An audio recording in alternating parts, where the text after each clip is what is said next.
ಕದನ ವಿರಾಮ ಈ ಟ್ರಂಪ್ ಅವರ ಪಾಲಿಗೆ ಅತಿ ದೊಡ್ಡ ಹಿನ್ನಡೆ ಅನ್ನುವಂಥದ್ದು ರೀತಿಯಲ್ಲೂ ಕೂಡ ವ್ಯಾಖ್ಯಾನಗಳು ನಡೀತಾ ಇದೆ. ನೋಡಿ, ಶಿಕಾಗೋ ಮೂಲದ ಪ್ರೊಫೆಸರ್ ಒಬ್ರು ರಾಬರ್ಟ್ ಪೇಪ್ ಅಂತ ಹೇಳಿ ಅವರು ಇದನ್ನ ಈ ರೀತಿಯಾಗಿ ಬಣ್ಣಿಸ್ತಾ ಇದ್ದಾರೆ. ಇದೊಂದು ರೀತಿ ಹಿನ್ನಡೆ ಟ್ರಂಪಿಗೆ.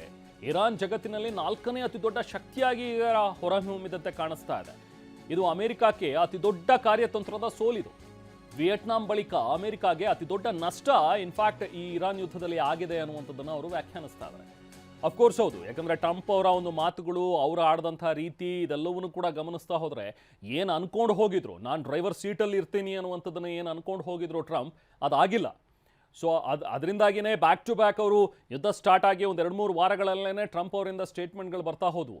ನಾವು ಕದನ ವಿರಾಮಕ್ಕೆ ಕೇಳ್ತೀವಿ, ಅಥವಾ ಅವ್ರು ಬರಲಿ, ಅವ್ರು ನಾವು ಹೇಳಿದಂಥ ಕಂಡೀಷನ್ಸ್ಗೆ ಒಪ್ಕೊಂಡ್ರೆ ನೋಡೋಣ, ನಾವು ಯೋಚನೆ ಮಾಡ್ತೀವಿ ಅನ್ನುವಂಥದ್ದನ್ನು ಮೊದಲು ಸ್ಟಾರ್ಟ್ ಮಾಡಿದ್ದೆ ಟ್ರಂಪ್. ಇನ್ಫ್ಯಾಕ್ಟ್ ಇರಾನ್ ಕಡೆಯಿಂದ ಯಾವತ್ತೂ ಕೂಡ ನಮಗೆ ಮಾತುಕತೆಗೆ ನಾವು ಬರ್ತೀವಿ, ಮಾತಾಡೋಣ, ಕೂತ್ಕೊಂಡು ಮಾತಾಡಿ ಇದನ್ನು ನಿಲ್ಲಿಸೋಣ ಅನ್ನುವಂಥದ್ರ ಬಗ್ಗೆ ಇರಾನ್ ಆಗಲಿ ಇಸ್ರೇಲ್ ಆಗಲಿ ಮಾತಾಡಲಿಲ್ಲ. ಇದೇನಿದ್ರು ಕೂಡ ಟ್ರಂಪ್ ಕಡೆಯಿಂದನೇ ನಡೆದಂಥ ಮಾತುಗಳು.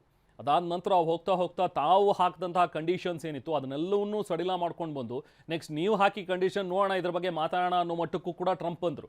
ಅದಾದ ನಂತರ ಈಗೇನು ಇರಾನ್ ಹಾಕಿದಂಥ ಒಂದು 10 ಕಂಡೀಷನ್ಸ್, ಈಗ ಟ್ರಂಪ್ ಕೂಡ ಅವರ ಕೆಲವೊಂದಷ್ಟು ಇಂಟರ್ವ್ಯೂಗಳು ಅಥವಾ ಅವ್ರು ಮಾಡುವಂಥ ಒಂದು ಪೋಸ್ಟ್ಗಳಲ್ಲಿ ಗಮನಿಸಿದ್ರೆ ಆ ಎಲ್ಲ ಕಂಡೀಷನ್ಸಿಗೆ ಒಪ್ಕೊಂಡಂಥ ರೀತಿಯಲ್ಲಿ ಕಾಣಿಸ್ತಾ ಇದೆ. ಹಾಗಾಗಿನೇ ಈ ವ್ಯಾಖ್ಯಾನಗಳು ನಡೀತಾ ಇರುವಂಥದ್ದು.